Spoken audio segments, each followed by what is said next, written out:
ಹಾಗಾಗಿ ಯಾವ ವಿಚಾರಗಳನ್ನು ಹೇಳಬೇಕಾಗಿತ್ತು ಆ ವಿಚಾರವನ್ನು ಡಿ ಕೆ ಶಿವಕುಮಾರ್ ಕೂಡ ಹೇಳಿದ್ದಾರೆ.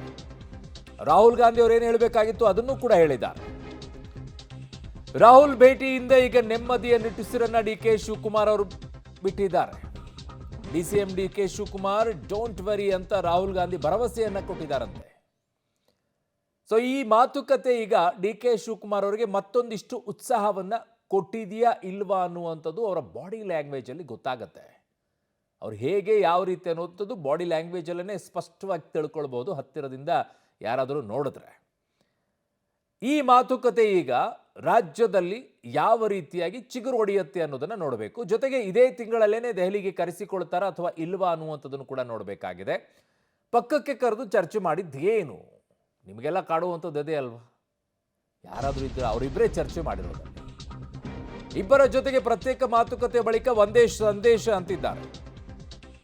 ಒಟ್ಟಿಗೆ ಕರೆದು ರಾಹುಲ್ ಗಾಂಧಿ ಅವರು ಆಮೇಲೆ ಮಾತನಾಡ್ತಾರೆ. ಇಬ್ಬರನ್ನು ಪ್ರತ್ಯೇಕವಾಗಿ ಮಾತನಾಡಿದ ನಂತರವೂ ಕೂಡ ಒಂದೇ ಸಂದೇಶ ಹೈ ಲೀಡರ್ ಕೊಟ್ಟಿದ್ದು. ಏನು? ಹೈಕಮಾಂಡ್ ಹೇಳುವ ಡೇಟ್ಗೆ ಸಿಎಂ ಡಿಸಿಎಂ ಹೋಗಬೇಕು. ದೆಹಲಿ ಟಾಕ್. ಸೊ ಸಂಕ್ರಾಂತಿಯ ಬಳಿಕ ಯಾರಿಗೆ ಶಾಕ್, ಯಾರಿಗೆ ರಾಕ್ ಗೊತ್ತಿಲ್ಲ. ಈಗ ಯಾರಿಗೆ ಯಾವ ರೀತಿಯ ಅಂತ ಜಾಕ್ಪಾಟ್ ಹೊಡೆಯುತ್ತೆ ಅನ್ನುವಂಥದ್ದು ಗೊತ್ತಿಲ್ಲ. ಸಿದ್ದರಾಮಯ್ಯವ್ರಿಗೆ ಜಾಕ್ಪಾಟ್ ಹೊಡೆದಾಗ್ಬಿಟ್ಟಿದೆ. ಡಿ ಕೆ ಶಿವಕುಮಾರ್ ಹೊಡೆಯುತ್ತಾ ಅನ್ನುವಂಥದ್ದು ಕುತೂಹಲ ಈಗ ಎಲ್ಲರಲ್ಲೂ ಕೂಡ ಇದೆ. ನನ್ನ ಸಹೋದ್ಯೋಗಿ ಪೊಲಿಟಿಕಲ್ ಬ್ಯೂರೋದಿಂದ ಸುಖೇಶ್ ನನ್ನ ಸಂಪರ್ಕದಲ್ಲಿದ್ದಾರೆ. ಸುಖೇಶ್, ನೀವು ತುಂಬ ವರ್ಷಗಳಿಂದಲೂ ಕೂಡ ಕಾಂಗ್ರೆಸ್ನ ಕವರ್ ಮಾಡ್ಕೊಂಡು ಬಂದಿದ್ದೀರಾ. ಡಿ ಕೆ ಶಿವಕುಮಾರನ್ನು ಕೂಡ ಹತ್ತಿರದಿಂದ ನೋಡಿರ್ತೀರಾ. ಅವರ ಬಾಡಿ ಲ್ಯಾಂಗ್ವೇಜ್ ಹೇಗಿರುತ್ತೆ ಅನ್ನೋದನ್ನು ಅರ್ಥ ಮಾಡ್ಕೊಳ್ತೀರಾ. ಇವತ್ತಿನ ಈ ಭೇಟಿಯ ನಂತರ ಅವರ ಬಾಡಿ ಲ್ಯಾಂಗ್ವೇಜ್, ಅವರ ಮುಖದಲ್ಲಿ ಆ ಉತ್ಸಾಹ ಎಲ್ಲ ಬಂದಾಗ ಹೇಗೆ ಅದನ್ನು ನೋಡಬಹುದು ಅವರ ಬಾಡಿ ಲ್ಯಾಂಗ್ವೇಜ್ ಮೂಲಕವಾಗಿ? ಒಂದು ಸಮಾಧಾನ ಇದ್ದಂತೆ ಕಾಣಿಸ್ತಾ ಇದೆ. ಯಾಕಂದರೆ ಒಂದು ಕ್ಲಾರಿಟಿ ಬೇಕಿತ್ತು. ಆ ಕ್ಲಾರಿಟಿ ಕರೆದು ಮಾತನಾಡ್ತೀವಿ ಅಂದರೆ ಒಂದು ನಿರ್ಧಾರವನ್ನು ಮಾಡ್ತೀವಿ ಅನ್ನುವಂಥದ್ದು ಬಹುಶಃ ಕೊಡಬೇಕಾಗಿದ್ದಂಥ ಸಂದೇಶ ಅದನ್ನು ರಾಹುಲ್ ಗಾಂಧಿ ಅವರು ಕೊಟ್ಟಂತೆ ಕಾಣಿಸ್ತಾ ಇದೆ. ಹಾಗೆ ರಾಹುಲ್ ಗಾಂಧಿ ಅವರು ಈ ಸಂದೇಶ ಕೊಟ್ಟರು ಅಂದರೆ ಏನೋ ನಮಗೆ ಮುಂದೆ ಪ್ಲಸ್ ಆಗಬಹುದು ಅನ್ನುವಂತಹ ಒಂದು ಸಮಾಧಾನದ ನಿಟ್ಟುಸಿರನ್ನು ಬಹುಶಃ ಡಿಸಿಎಂ ಡಿ ಕೆ ಶಿವಕುಮಾರ್ ಅವರು ಬಿಡ್ಬೋದು. ಆದರೆ ಅವರು ಅಂದುಕೊಂಡಿದ್ದೇ ನಿಜಾನ ಅಂದರೆ ಮುಖ್ಯಮಂತ್ರಿಗಳು ಇನ್ನೊಂದು ರೀತಿಯಲ್ಲಿ ಅರ್ಥ ಮಾಡ್ಕೊಂಡಿರ್ಬೋದು. ಈಗ ಮಾತಾಡುವಂಥದ್ದು ಸದ್ಯಕ್ಕಿಲ್ಲ, ನೋಡೋಣ ಮುಂದೆ ಕರೆದು ಮಾತನಾಡ್ತೀವಿ ಅನ್ನುವಂಥ ಚರ್ಚೆ, ಆಗ ನನಗೆ ಅನುಕೂಲ ಆಗುವಂಥ ರೀತಿಯಲ್ಲೂ ಕೂಡ ಅದೇನೋ ಆಗಬಹುದು ಅನ್ನುವಂಥ ಲೆಕ್ಕಾಚಾರನ ಅವರು ಹಾಕ್ಬೋದು.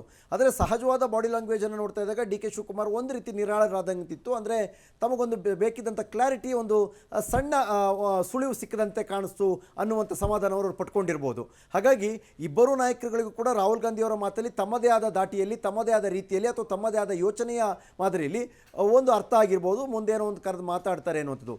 ಕರೆದು ಮಾತನಾಡ್ತಾರೆ ಅಂದ ಕೂಡಲೇ ಅದನ್ನು ಅಧಿಕಾರವನ್ನು ಮರು ಹಂಚಿಕೆ ಮಾಡಿಬಿಡ್ತಾರೆ ಅಂತನೋ ಅಲ್ಲ, ಅಥವಾ ಅದಕ್ಕೊಂದು ಸಂಧಾನ ಸೂತ್ರ ಏನು ಫಾರ್ಮುಲಾ, ಅದಕ್ಕೊಂದು ಡೆಡ್ಲೈನ್ ಏನಾದರೂ ಕೊಡ್ತಾರಾ, ಅಥವಾ ಇಂಥ ಒಂದು ಟೈಮ್ ಬಾಂಡಿಂಗ್ ಇಟ್ಕೊಳ್ಳೋದು ಒಳ್ಳೆಯದು ಅನ್ನುವಂಥ ಸಲಹೆಯನ್ನು ಕೊಡ್ತಾರಾ, ಹೀಗೆ ಸಾಕಷ್ಟು ರೀತಿಯಲ್ಲಿ ಅದನ್ನು ವಿಮರ್ಶೆ ಮಾಡ್ಬೋದು. ಆದರೆ ಸದ್ಯಕ್ಕೆ ಇಬ್ಬರಿಗೂ ಸಮಾಧಾನ.